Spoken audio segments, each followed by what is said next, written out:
Okay, guys. So Hyper Scape's been out for a few weeks now. We're kind of in like I would say the first stages of season one.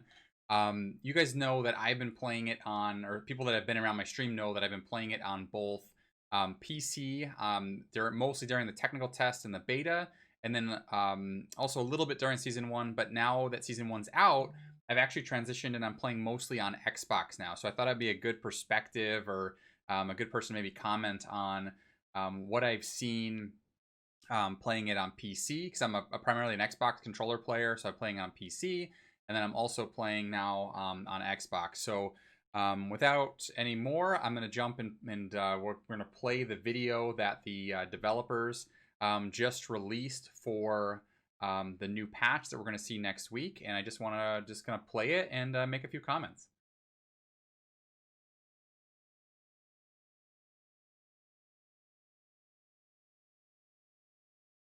All right, let's take a look here.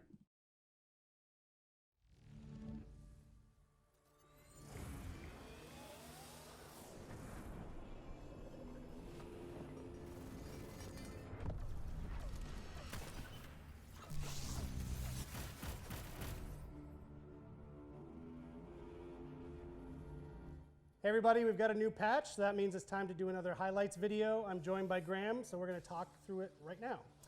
Graham, do you want to dive in? This is a pretty good patch because it's addressing a number of specific community feedback pieces that we've heard since the season launch. Yeah, I'm super happy to launch this patch next week. So first thing to talk about is really weapon balance. I've had a lot of feedback on two specific things mostly.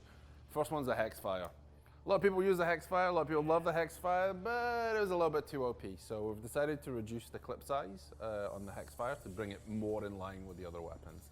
Second one's...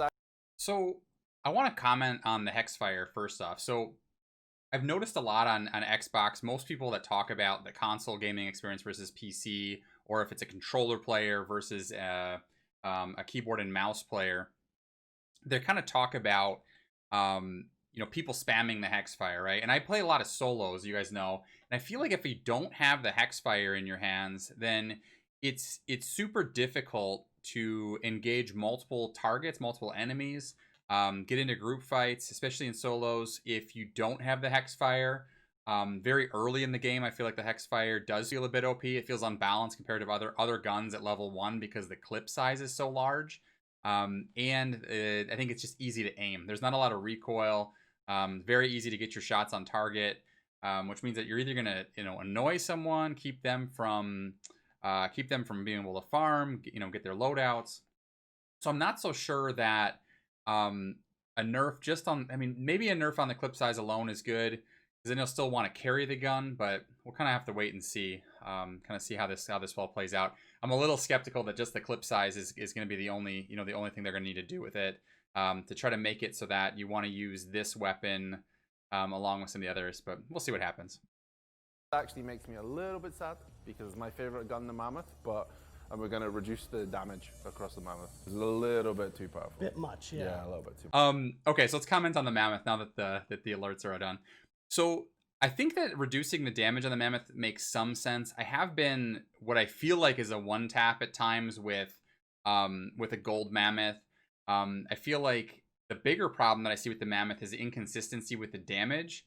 I also don't feel like it's the most responsive in terms of like getting the fire cadence down. I've really struggled with that. I don't know what it is about, like it's like I don't get really good feedback on like when it's ready to fire again, and I don't know if that's just an experience thing, if I haven't played with it enough, if I need to play with it a little bit more, but I think I just kind of have to look at that a little bit. But as far as the damage, I would be okay with the nerf if they up the consistency. Like I don't feel as comfortable carrying the Mammoth because I'm not sure that it's gonna land the shots, and I'm gonna land, hit my shots on target. So we'll see how that plays out. A bit too powerful. Bit much, yeah. Yeah, a little bit too much. So one of the really interesting things that we learned coming out in season 1, console players have a different experience than PC players. So they talked a lot about difficulty aiming with the controllers. Yeah. So we looked at that. We looked at the feedback. We played it a bunch in the studio too, and then we had a high level list of things we wanted to go after. So So the first one's really adding the linear response controller curve. So this will give players options and choices. So they're able to set the controller up a bit better in the way they want to play it. We decided to add a toggle to disable aim acceleration, so you can turn it off if you want. It's really about giving choice to players for what we call player comfort. So controller comfort should be high. And then we changed the default controller sensitivity too, because it was too high. So if you came new to the game and you're like that, it was like pitting. So now it's a lot better. So these were key. So it's funny that they talk about this stuff, because I feel like when you talk about a lot of these customizations for controller, it's for advanced users, right? So it's for players that are playing, what am I trying to say here, that are more of a competitive controller player. Like for me, being an older gamer, like someone that's been on controller, pretty much his whole life, I think that what I'm looking for is for the default controls to feel like they're responsive enough, that I don't feel like I have to do a lot of customization, that I don't have to think about how my controller's set up, and that some other player is getting an advantage because they have, more customization. So I'm okay with a tweak to the default, because really I think what this game needs is for casual players to be able to just pick up their controller, jump in, feel like they can keep up, feel like they can make all the shots, feel like they can turn on people if they need to.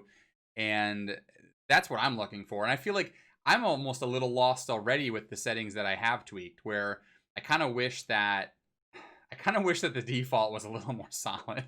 So we'll see how this goes. Hopefully this patch gives us what we want. We get a little bit closer. I might even switch back to default just to see get my hands on what that feels like.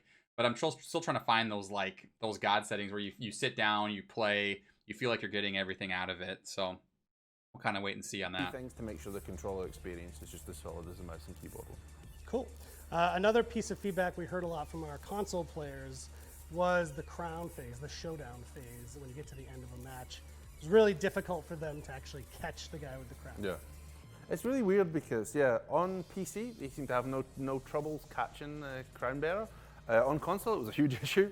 So we decided to make a couple of changes to that. The first one is we've decided to increase the cooldown time for your hacks. So if you have the crown and you use a hack, it's longer till you can use another one again. It stops you chaining hacks together and going everywhere. So that should increase that. We've also made it harder to win by crown victory.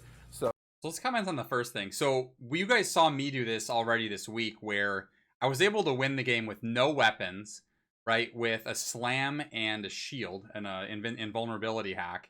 And I only used invulnerability once, but it's very, very difficult in a controller match. And I'm not sure what it is. I don't know if it's the movement, if it's people's sensitivity, but it's very difficult to track down one enemy at the end of a match, whether there's 3 or 4 players left. It's almost impossible. Like the way that they had it set up previously before this patch rolls out, it was almost impossible to catch someone. And you guys saw me do it. I mean, the wins that I've had this week have all been by crown victory, where if I don't get the crown, it's next to impossible for me to catch that person, kill that person, even if I'm hitting my shots, like even if I have good aim. So I'm kind of glad that they're doing this. I just hope that it doesn't take away from some of the things that we love about the game, and kind of like the crown phase. It doesn't make the crown phase irrelevant. So we'll kind of see how that sort of plays out, and how that goes. But I like the idea. I like what they're trying to do to try to make it like that, but we'll see if they get there or not. So we took a timer from before and we've changed it to 60 seconds. So now from the point when you have the crown to the point when you win, you have to hold it for 60 seconds. That paired with the fact it's going to be longer between times when you can use hack should even out the crown victory overall to the kind of style and percentage we want. Cool. So, I mean, the second part that he says about the 60 seconds, the problem that I see with this is that it could possibly make picking up the crown irrelevant, right? Because if you have it where it's 60 seconds, you can't use hacks, you have all these disadvantages to go for the crown, I'm wondering, are people going to go for it? Because the way that I see it is that I'm just going to play it like any other BR, where I'm going to try to play this out to the end and try to get, just try to kill everybody, right? So then it makes the crown phase kind of irrelevant. I don't know. We'll have to see how it plays out, but I could see a lot of people not even going for the crown. So that balance, I think, is going to be really hard to achieve, and kind of like, how is this all going to play out? How is this going to work? So not really sure. We'll have to wait and see until next week here. And then one new feature that we're introducing with this patch is player stats, yeah? Yeah, so we're dipping our toe in the swimming pool for this one. So we're adding base level player stats to the Hall of Champions. So when you're in Playscape, where you go to normally look at your memory shards, there'll be another option now to look at the high level player stats so you can see kill death ratio, things like that. Cool. But that's just the first step, is what you're saying. It's really the more first step. Season 2, when it comes out, we'll have a bunch more on that. We have, a lot of. So I'm 100% against stats in the game because now you guys are going to know how high my KD is, and you guys aren't going to want to watch because you're going to feel embarrassed when you watch me. But I don't know. Honestly, like, stats are fun, right? Everybody likes stats. It's something that you can, like, work towards, right? Like, I don't know. We'll see. We'll see how it goes. We'll see how it goes. But yeah, you guys get to see that I have 69 wins for the rest of time. I don't know. We'll see. It's something that's kind of fun. See how your KD goes over time. See how many wins you have. See how many people you've killed with a certain weapon. See what weapons you like the most. What hacks you're using the most. I don't know. Stuff like that's just fun. So we'll see. Things coming in season 2, and there's a lot more work around that coming now. Cool. Just mentioning open beta again, one of the big topics during open beta was AntiCheat. We talked a lot about what we were doing to AntiCheat. Maybe it's worth giving an update now. I think, we always talked about quality of service for the game. Part of quality service is good anti-cheat. So Battle Eye is obviously a weapon of choice. That's working well. We've been banning a lot of players. We've been hardware banning them. So we're doing our best to keep the cheats out of the system. What we decided to add to this now as part of this patch is when you're killed, if you think you've been cheated, you can click on the player's card of the player that killed you, and you can report them for cheating if you feel it's justified. Right, which is also good for anti-toxicity. Dude, people are going to be reporting me left and right because every time I kill someone, it feels unfair because I'm so fast and my aim is so crazy. Everyone's going to think that I'm cheating all the time. This is a huge problem for me. No, I think this is fine. I haven't felt like the game, I haven't felt like in this game that I've seen a lot of, cheating, a lot of like suspect play. It seems okay. Like, I'm sure that there's some of it, but it hasn't seemed like it's rampant. So hopefully they stay on top of it. Hopefully it's not a big deal for us. So I'm cool. I'm cool, obviously, with them keeping up with this. The reporting thing, it's like, I don't know. Unless you see something that's crazy, like a guy's running through walls or something. I don't know. How do I really know? We'll see. If someone is harassing you in game, that's your moment to kind of report them so our team knows about it and we can deal with it. Yeah. Cool. And then to wrap up the video, I thought it might be worth talking about what's your top priority tech-wise right now? So, we've had an audio bug for a while when the audio cut. It's annoying players. It's annoying us too. We know what it is. We took one step this week earlier on by removing the magnet hack, which made that issue worse, but isn't the core reason for the issue. We've identified the core reason for the issue. We are actively fixing it now, and we'll have it fixed for Season 2 at the latest. Cool. The fact that they say Season 2 at the latest is crazy to me. Like, you have an issue with the game. Like, I don't understand. It must be a big deal. They must be having to do a lot with whatever, something with this whole season, and it must be it's got to be such a big deal if you can't just fix it. Like, Season 2, I would assume, is a ways away because we're not that long into Season 1. So I guess we'll see, but hopefully they get this thing figured out. Because I hadn't experienced it a lot, and then recently I have started to see it more. And I know it was a huge issue with the magnet during Twitch Rivals and a couple things like that, so we'll see. Yeah, it's been around forever, so we'll see what happens.